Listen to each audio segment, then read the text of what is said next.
जय हिंद साथियों। मैं पारस कुमार आप सभी का एक बार पुनः स्वागत करता हूं पारस फ्री एजुकेशन में। साथियों, आज मैं पर्यावरण अध्ययन का पहला मॉडल पेपर लाया हूं जिसमें कुल प्रश्नों की संख्या 30 है, जो कि आपके सिलेबस के अनुसार तैयार किया गया है। इसलिए आप सभी को इस मॉडल पेपर को एक बार अवश्य लगाना है और आपका जो स्कोर आता है वो आपको कमेंट बॉक्स में बताना है, क्योंकि यहाँ से आपको एग्जाम में प्रश्न देखने को मिलने वाले हैं।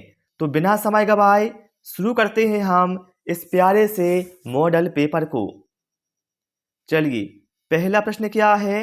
अरस्तु के अनुसार मित्रता का प्रकार नहीं है। बताना है अरस्तु के अनुसार कौन सा मित्रता का प्रकार नहीं है।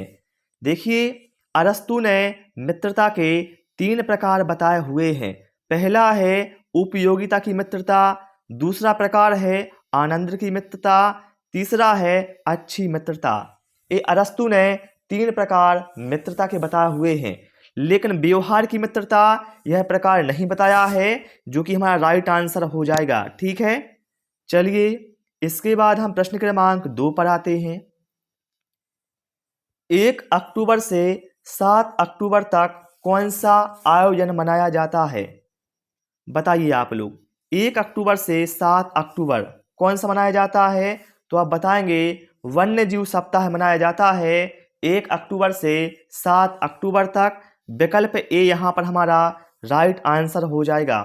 यदि आपसे पूछा जाए कि जो वन महोत्सव है यह कब मनाया जाता है, तो आप बताएंगे जुलाई के प्रथम सप्ताह में मनाया जाता है वन महोत्सव। ठीक है।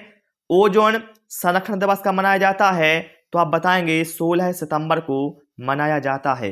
ये सारे पॉइंट आपको ध्यान रखना है, यहाँ से आपको एग्जाम में प्रश्न देखने को मिलने वाले हैं। चलिए, इसके बाद हम प्रश्न क्रमांक 3 पर आते हैं। पशुओं की त्वचा पर विविध पैटर्न या डिजाइन क्यों होता है। आप लोगों ने देखा होगा अलग अलग पशुओं पर अलग अलग डिजाइन होती है। जैसे किसी पर इस तरह की लाइनें रहेंगी, किसी पर इस तरह के धब्बे रहेंगे। तो ऐसा क्यों होता है? ऐसा इसलिए होता है जलवायु की वजह से। मतलब वह जीव जिस जलवायु में रहते हैं उसी के अनुसार या उसी के अनुकूलन उनमें है देखने को मिलता है। राइट आंसर यहाँ पर हमारा विकल्प ए के साथ जाएगा। ठीक है, चलिए इसके बाद हम अगला क्वेश्चन लेते हैं। और आप सभी से मेरी रिक्वेस्ट है, वीडियो पसंद आए आपको वीडियो को लाइक करना है और चैनल को सब्सक्राइब भी करना है। प्रदूषण द्वारा उत्पन्न होने वाले रोगों के युग्म का चयन कीजिए। बताना है इनमें से कौन से रोग प्रदूषण से उत्पन्न होते हैं। तो देखिए, आपको पता है जो मरासमस रोग है ये होता है प्रोटीन की कमी से। तो भैया ये तो क्या है, हमारा हो ही नहीं सकता। ठीक है, लेकिन हम जानते हैं कि जो पारा युक्त जल पीने से मिनी माता रोग होता है और फ्लोराइड की अधिकता से फ्लोरोसिस रोग होता है। तो हम कह सकते हैं कि जो मिनी माता है और फ्लोरोसिस ये रोग हैं दोनों ये कैसे प्रदूषण से उत्पन्न होते हैं। ठीक है, ऑप्शन डी यहाँ पर हमारा राइट आंसर हो जाएगा। चलिए, इसके बाद हम प्रश्न क्रमांक 5 पर आते हैं। भ्रमण के माध्यम से शिक्षा का क्या अर्थ होता है। आप लोगों ने सुना होगा कि पर्यावरण अध्ययन की जो शिक्षा है वह भ्रमण के माध्यम से देना चाहिए। ऐसा क्यों कहा जाता है? भ्रमण के माध्यम से मतलब होता है व्यवहारिक व्यक्तिगत अनुभव, है ना। मतलब जब आप भ्रमण बच्चों को करवाते हैं उन्हें शिक्षा देते हैं तो ऐसे में क्या है, उन्हें प्रत्यक्ष व्यवहारिक व्यक्तिगत अनुभव प्राप्त होते हैं। ठीक है, विकल्प सी यहाँ पर हमारा करेक्ट आंसर हो जाएगा। समझ गए ना। इसलिए मैं आपको हर प्रश्न को समझाता भी जाता हूँ आसान कम शब्दों में। ठीक है, चलिए इसके बाद अगला क्वेश्चन लेते हैं। मैंने पहले ही आपसे बोल दिया था सारे प्रश्न बहुत ही महत्वपूर्ण होने वाले हैं, इसलिए आपको वीडियो को पूरा देखना है, बिल्कुल भी आपको स्किप नहीं करना। कल्पना चावला की मृत्यु अंतरिक्ष मिशन में कब हुई थी। आपको पता है भारत में जाने वाली पहली अंतरिक्ष महिला कल्पना चावला थी। ये प्रश्न भी एग्जाम में पूछा जाता है। ठीक है, जिनकी 1 फरवरी 2003 को दुखद मृत्यु हो गई थी। यहाँ पर राइट आंसर हमारा विकल्प डी के साथ जाएगा। ध्यान में रखना, जो बताया है मैंने, अंतरिक्ष में जाने वाली प्रथम भारतीय महिला कौन थी, तो आप बताएंगे कल्पना चावला। और पुरुषों में बात की जाएगी तो बताएंगे आप राकेश शर्मा। ठीक है, चलिए अगला है गलत युग्म का चयन कीजिए। बताएं आप लोग कौन सा रिजर्व कहाँ है, इसमें से गलत है, बताएं आप लोग गलत क्या है। नीलगिरी बायोस्फीयर रिजर्व तमिलनाडु, केरल और कर्नाटक में। बिल्कुल भाई, ये 3 राज्यों में फैला हुआ है, सही है ये तो। सिमलीपाल बायोस्फीयर रिजर्व उड़ीसा में है, बिल्कुल सही है। देहांग देवांग बायोस्फीयर रिजर्व अरुणाचल प्रदेश में, बिल्कुल सही है। नोकरेक बायोस्फीयर रिजर्व मिजोरम, ये क्या है, गलत है, क्योंकि जो नोकरेक बायोस्फीयर रिजर्व है ये है अपना मेघालय में। कहाँ है, ये है मेघालय में। ठीक है, तो यही अपना राइट आंसर हो जाएगा, एक गलत युग्म है। चलिए इसके बाद अगला क्वेश्चन लेते हैं।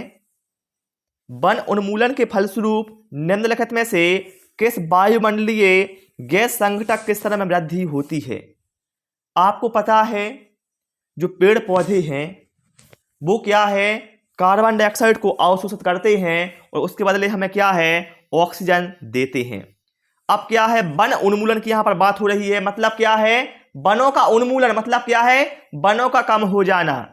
तो भैया जब वन कम हो जाएंगे तो आपको पता है कार्बन डाइऑक्साइड को अवशोषित कौन करेगा, तो हम कह सकते हैं यदि वन कम हो जाएंगे तो इससे क्या है, कार्बन डाइऑक्साइड के स्तर में क्या है, वृद्धि हो जाएगी। विकल्प ए यहाँ पर हमारा राइट आंसर हो जाएगा। और कार्बन डाइऑक्साइड को आग बुझाने वाली गैस कहा जाता है, ये पॉइंट भी आपको ध्यान रखना है। ठीक है, चलिए इसके बाद हम अगला क्वेश्चन लेते हैं। और आपको बता दें, यदि आपको वर्ग 3 के नोट्स और प्रैक्टिस सेट लेना है तो आप प्ले स्टोर से पारस फ्री एजुकेशन एप्लीकेशन डाउनलोड कर लें। वहां पर अभी बहुत शानदार ऑफर चल रहा है जिसमें आपको नोट्स और प्रैक्टिस सेट मात्र 120 रुपये में दिए जा रहे हैं। ऑफर सीमित समय के लिए है, इसलिए यदि आपको लेना है तो जल्दी से ले लें। चलिए एक क्वेश्चन आ गया है पेडागोजी का। बच्चों को विभिन्न प्रकार के ईंधन के बारे में जागरूक करने के लिए एक शिक्षक निम्नलिखित में से क्या कर सकता है। बताएं आप लोग क्या कर सकता है। कक्षा में ईंधनों के कुछ नमूने दिखाए, लघु फिल्म के द्वारा बच्चों के लिए संभव प्रकार के ईंधन के बारे में चर्चा करें जिनका उपयोग खाना पकाने में के लिए किया जा सकता है। तो ये हमारा विकल्प बी हमारा राइट आंसर हो जाएगा। शिक्षक क्या करेगा, एक बच्चों को लघु फिल्म दिखाएगा, ठीक है, और ईंधन के बारे में क्या है, चर्चा करेगा जिनका यूज क्या है, घर में खाना पकाने में होता है। क्योंकि बच्चे उनसे क्या है, परिचित हैं, इसलिए बच्चे क्या है, आसानी से ईंधन के बारे में जागरूक हो जाएंगे।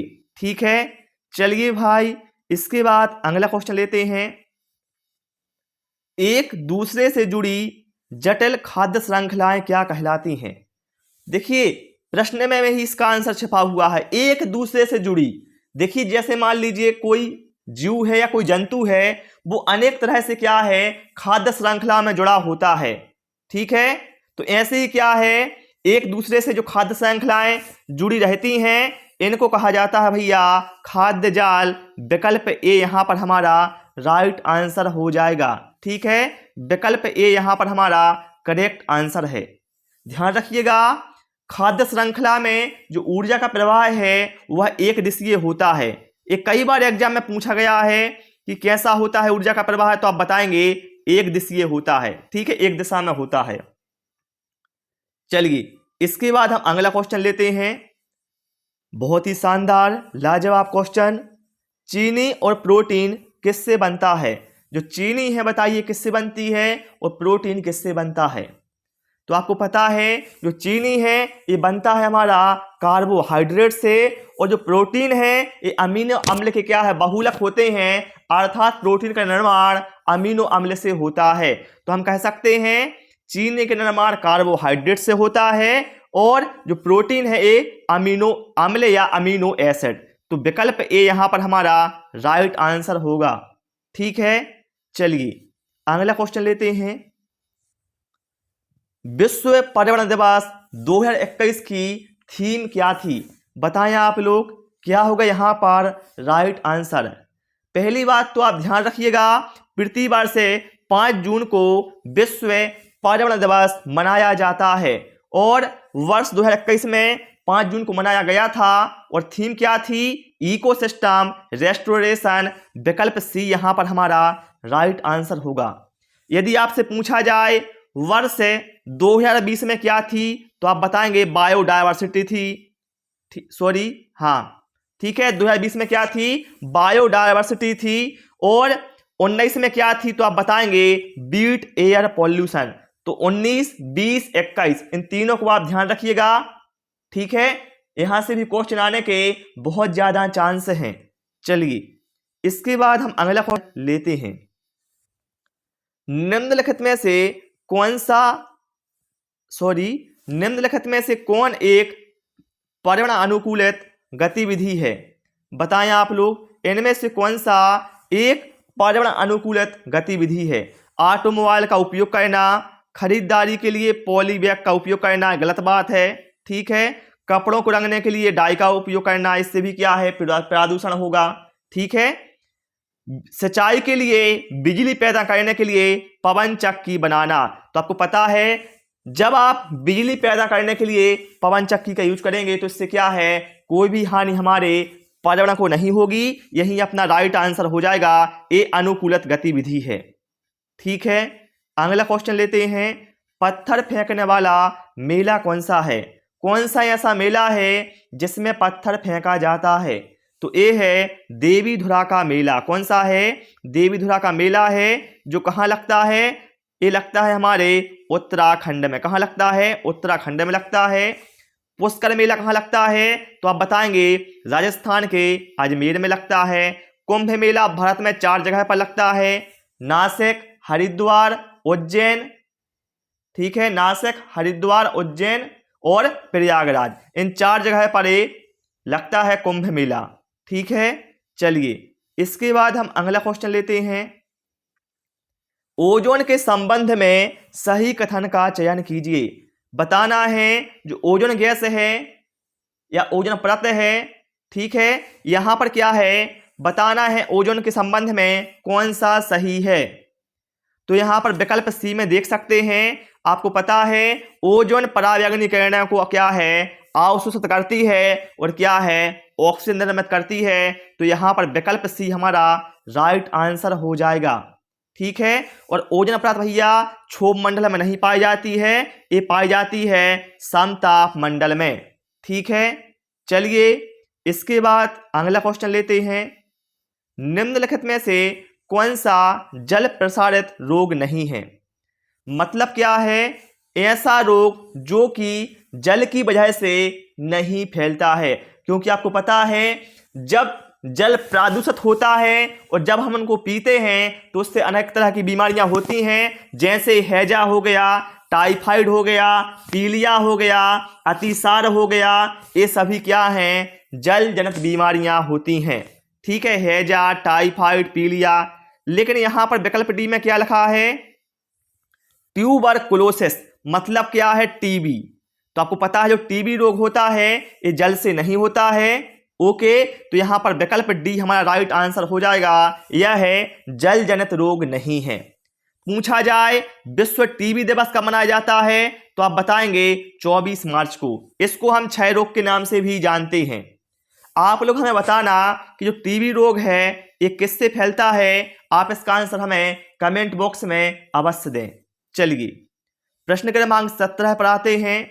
निम्नलिखित में से कौन सा एक ग्रीन गुड डीड नहीं है? अब आप लोग सोच रहे होंगे आखिर ग्रीन गुड डीड होता क्या है? तो ध्यान रखिएगा, पर्यावरण एवं जलवायु मंत्रालय के द्वारा हमारे पर्यावरण को हरा भरा बनाए रखने के लिए एक नागरिक अभियान चलाया गया था, जिसको नाम दिया गया था ग्रीन गुड डीड। इसमें क्या था? इससे जुड़कर लोगों को एक फायदा था कि ऊर्जा संरक्षण कर सकें, जल संरक्षण कर सकें। ठीक है, और सार्वजनिक वाहनों का यूज करें, पौधारोपण करें, ठीक है। इस तरह के इसमें अनेक तरह के प्रस्ताव रखे गए थे, ठीक है। तो यहाँ पर विकल्प बी में कहा गया है कचरे को जला दें, ये बात नहीं कही गई थी, क्योंकि यदि आप कचरे को जलाएंगे तो इससे क्या है, प्रदूषण उत्पन्न होगा, इससे कोई फायदा होने वाला नहीं है, तो ये इसके अंतर्गत नहीं था, ठीक है। चलिए इसके बाद हम अगला क्वेश्चन लेते हैं।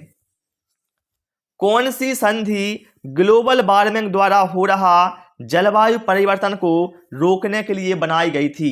बताइएगा क्या था इसमें से जलवायु परिवर्तन रोकने के लिए। तो भैया उसका नाम था क्योटो प्रोटोकॉल। आपको पता है ना, आपने क्वेश्चन पढ़ा भी होगा।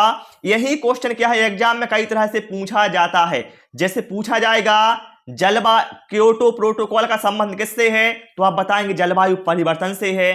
पूछा जाएगा ग्रीन हाउस गैसों के उत्सर्जन में कमी लाने के लिए कौन सा प्रोटोकॉल चलाया गया, तब आपका आंसर होगा क्योटो प्रोटोकॉल, ठीक है। मतलब क्या है, आंसर वही है लेकिन प्रश्न पूछने का तरीका चेंज हो जाता है, ठीक है। तो यहां पर विकल्प ए यहां पर हमारा राइट आंसर हो जाएगा, ठीक है। अगला क्वेश्चन लेते हैं। ईवीएस में ज्ञान का आयात करने के लिए, देखिए ज्ञान का आयात तो जानते हैं ना, आयात निर्यात है ना। ज्ञान का आयात करने के लिए निम्नलिखित में से कौन सी सबसे उपयुक्त रणनीति है? यदि आप चाहते हैं ज्ञान का आयात हो, मतलब क्या है, ज्ञान आपके अंदर आए, तो सबसे अच्छा है ईवीएस में क्या है, देखिए गतिविधि आधारित अभ्यास हो, बिल्कुल सही है। बच्चों का समस्या समाधान, ये भी सही है। पूछताछ पर आधारित कक्षा, ये भी सही है। तो यहां पर राइट आंसर हमारा किसके साथ जाएगा, उपरोक्त सभी के साथ, ठीक है। चलिए इसके बाद प्रश्न क्रमांक 20 पर आते हैं। 1992 के रियो शिखर सम्मेलन का एजेंडा 21 किससे संबंधित है? बताइए आप लोग। जो 1992 में ब्राजील में सम्मेलन हुआ था, आपको पता होगा है ना, ब्राजील के रियो डी जेनेरियो में, ठीक है। उसी में क्या एजेंडा 21 संबंधित है। तो बताना है जो एजेंडा 21 है इसका संबंध किससे है। तो ये इसका संबंध है सतत विकास से या फिर संधारणीय विकास से। विकल्प ए यहां पर हमारा राइट आंसर हो जाएगा, ठीक है। एग्जाम में यदि आपको दिखा मिले सतत विकास तो भी आप इसको टिक कर देना, बात एक ही है, ठीक है। चलिए इसके बाद हम अगला क्वेश्चन लेते हैं। तो छोटा करते हैं इसको, बिल्कुल हाँ अब ठीक है। कहा गया है प्रश्न क्रमांक 21 में जैव निम्नकरणीय ठोस अपशिष्ट फेंकने के लिए ए रंग के कचरेदान का उपयोग करते हैं, ठीक है। क्या है, जैव निम्नकरणीय, ठीक है, जैव निम्नकरणीय और पुनः चक्रित करने योग्य अपशिष्ट को बी रंग के कचरेदान में फेंके जाते हैं। ए और बी को पहचानिए, मतलब बताइए ए का रंग क्या होगा, बी का रंग क्या होगा। आप लोगों ने देखा होगा जब आप बड़ी बड़ी सिटियों पर घूमने जाते हैं तो वहां पर क्या है, आपको कूड़ेदान दिखाई देते हैं जो कि दो प्रकार से होते हैं। एक में क्या होता है, जैविक कचरा होता है, जैसे फल सब्जियों के छिलके हो गए, ठीक है। और एक में होता है मतलब ऐसा कचरा जो कि अपशिष्ट नहीं हो सकता, मतलब वो अपघटित नहीं हो सकता, जैसे पानी की बोतल हो गई ये प्लास्टिक वाली, ठीक है। तो देखिए ऐसा कचरा जो कि जो निम्नकरणीय है, मतलब क्या अपघटित हो जाएगा, उसको क्या होगा, उसका रंग होगा हरा, ठीक है। और जो पुनः चक्रित करने योग्य होगा उसका रंग होगा नीला।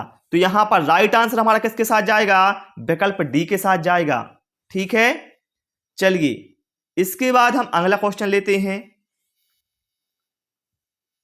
कहा गया है यहां पर पर्यावरण अध्ययन के महत्वपूर्ण सीखने के संकेतक क्या हैं? बताइए आप लोग क्या होगा यहां पर राइट आंसर। अवलोकन और रिपोर्टिंग, बिल्कुल सही है। अभिव्यक्ति, स्पष्टीकरण और वर्गीकरण, ये भी सही है। पूछताछ, विश्लेषण और प्रयोग, ये भी सही है। राइट आंसर किसके साथ जाएगा, ऊपर के सभी, है ना। चलिए अगला क्वेश्चन लेते हैं। प्रश्न क्रमांक 23 है, हरित गृह प्रभाव मुख्यतः किसके अवशोषण एवं पुनः उत्सर्जन द्वारा उत्पन्न होता है? क्या होता है, जब अवरक्त विकिरण आती हैं तो क्या है, जो ग्रीन हाउस गैसें हैं ना वो क्या है, उनको सोख लेती हैं, अर्थात उनको क्या है, अवशोषित कर लेती हैं। ठीक है, तो इससे क्या है, हमारा वायुमंडल क्या है, गर्म हो जाता है। इसी को कहा जाता है ग्रीन हाउस गैस इफेक्ट, मतलब ग्रीन हाउस प्रभाव। ठीक है, तो हम कह सकते हैं ये किससे उत्पन्न होता है, वायुमंडल द्वारा अवरक्त विकिरणों से। ठीक है, ओके। चलिए भाई, इसके बाद हम अगला क्वेश्चन लेते हैं। निम्नलिखित में से कौन भौम जल स्तर को कम नहीं करता, बताएं आप लोग। देखिए, यदि अपर्याप्त वर्षा होगी तो क्या है, जल स्तर कम हो जाएगा, सही बात है। नलकूपों की क्या है, संख्या बढ़ती जा रही है, इससे भी क्या है, जल स्तर क्या है, नीचा होता जा रहा है। वृक्षों की भी क्या है, कटाई हो रही है, अर्थात उनका क्या है, उन्मूलन हो रहा है, इससे भी क्या है, जल स्तर कमेगा। लेकिन बढ़ती बर्फबारी, यदि अधिक बर्फ गिर रही है तो इससे क्या है, जल स्तर कम होने वाला नहीं है। यही अपना राइट आंसर हमारा हो जाएगा। ठीक है, चलिए अगला क्वेश्चन लेते हैं। और मैंने बता दिया है, जिनको नोट्स और प्रैक्टिस सेट लेना है, पारस फ्री एजुकेशन एप्लीकेशन पर मात्र 120 रुपये में सब कुछ मिल रहा है। अभी ऑफर है सीमित समय के लिए, तो जल्दी से आप ले सकते हैं। भारतीय वन संशोधन अधिनियम 2017 में वृक्षों की सूची से निकाल दिया जाने वाला पौधा कौन सा है। भारतीय वन संशोधन अधिनियम 2017, तो देखिए भारतीय वन संशोधन अधिनियम 2017 के अनुसार वृक्षों की सूची से क्या है, बांस को निकाल दिया है। विकल्प डी यहां पर हमारा राइट आंसर होगा। यदि आपसे पूछा जाए सबसे तेजी से बढ़ने वाला पौधा कौन सा, आएंगे बांस है। ठीक है, और पूछा जाए घास का सबसे मोटा प्रकार क्या है, तो आप बताएंगे बांस। ठीक है, क्योंकि आपको पता है जो बांस है इसको क्या है, वृक्ष की सूची से निकाल दिया है, बल्कि से घास के अंतर्गत रखा गया है। तो क्वेश्चन पूछा जाता है घास का सबसे मोटा प्रकार और सबसे ऊंचा, मतलब क्वेश्चन ऐसा आता है घास का सबसे मोटा और सबसे ऊंचा प्रकार कौन सा है, तो आप बताएंगे बांस। ठीक है, इस पॉइंट को ध्यान रखिएगा। चलिए अगला क्वेश्चन है, बीज अंकुरण की अवधारणा को पढ़ाने का सबसे प्रभावी तरीका क्या है। यदि आप बच्चों को बीज अंकुरण की अवधारणा को पढ़ाते हैं कि जो बीज है ना, बीज में कैसे अंकुरण होता है, कैसे वह पौधा बनता है, तो क्या सबसे प्रभावी होगा। फोटो दिखाने से क्या है, नहीं, जब तक बच्चों को करके नहीं दिखाएंगे तब तक क्या है, वह प्रभावी नहीं होगा। न चित्रों से कुछ होने वाला नहीं है, बल्कि आप क्या करेंगे, बीज बोने, अंकुरण के विभिन्न चरणों का अवलोकन करने और उनका चित्रण गतिविधि में बच्चों को निष्पादन करने के लिए कहना। क्या है, आप बच्चों को क्या करेंगे, बीज बोने और अंकुरण के विभिन्न चरणों का अवलोकन करने के लिए कहेंगे। बच्चा देख लेगा तो क्या है, वह आसानी से उसको समझ जाएगा उस अवधारणा को। ठीक है, विकल्प डी यहां पर हमारा करेक्ट आंसर होगा। चलिए अगला क्वेश्चन लेते हैं। अब देखिए यहां पर क्या है, पारिस्थितिक तंत्र में जैविक संगठक को चुनिए। जैविक मतलब क्या है, जिनमें जीवन होता है। तो देखिए क्लोरोफिल, सूर्य का प्रकाश, मृदा है, ये कैसे हैं, अजैविक हैं। लेकिन जो प्लवक है ये कैसा कारक है, ये है भैया हमारा जैविक कारक। जैसे कवक हो गया है ना, मतलब जिनमें जीवन होता है वो क्या है, सभी जैविक कारक होते हैं। ओके, और जिनमें नहीं होता वह अजैविक कारक होते हैं। चलिए अगला क्वेश्चन लेते हैं। यूरिया को लेपित करने हेतु प्रयुक्त हो रहा तेल किस पौधे के बीज का है। यूरिया को लेपित करने हेतु जो तेल प्रयुक्त हो रहा है वह है नीम के पौधे का है। विकल्प बी यहां पर हमारा करेक्ट आंसर होगा। कपास की खेती के लिए सबसे उपयुक्त मिट्टी कौन सी होती है, तो आप बताएंगे काली मिट्टी होती है। चलिए अगला क्वेश्चन लेते हैं, प्रश्न क्रमांक 29। दत्त कार्य के संबंध में निम्नलिखित में से कौन सा कथन सही है, बताएं आप लोग। क्या होगा यहां पर राइट आंसर। तो देखिए यदि आप बच्चों को कार्य देते हैं तो इससे क्या है, बच्चे उसको क्या है, जो आप उसमें सूचना देते हैं उसको क्या है, वह है खोजते हैं, अपने विचारों का निर्माण करते हैं, ठीक है। और क्या है, इससे अधिगम को विस्तार भी मिलता है। यहाँ पर राइट आंसर हमारा साथियों विकल्प डी के साथ चला जाएगा, ठीक है। चलिए इसके बाद प्रश्न क्रमांक 30 पर आते हैं। खाली स्थान को विज्ञान शिक्षण को प्रभावी बनाने की कुंजी माना जाता है। यदि आपको विज्ञान शिक्षण को अधिक प्रभावी बनाना है तो बताइए इसकी कुंजी किसे माना जाता है। तो देखिए विज्ञान में क्या है, मुख्यतः प्रयोग होते हैं। तो यदि आपको विज्ञान शिक्षण को प्रभावी बनाना है तो इसमें क्या है, कुंजी क्या होगी, प्रयोग होगी। विकल्प ए यहां पर हमारा राइट आंसर होगा। तो प्यारे साथियों इस मॉडल पेपर को हमने आज लगा लिया है। आपने कितना स्कोर किया 30 में से वो आप ईमानदारी से कमेंट बॉक्स में बताएं।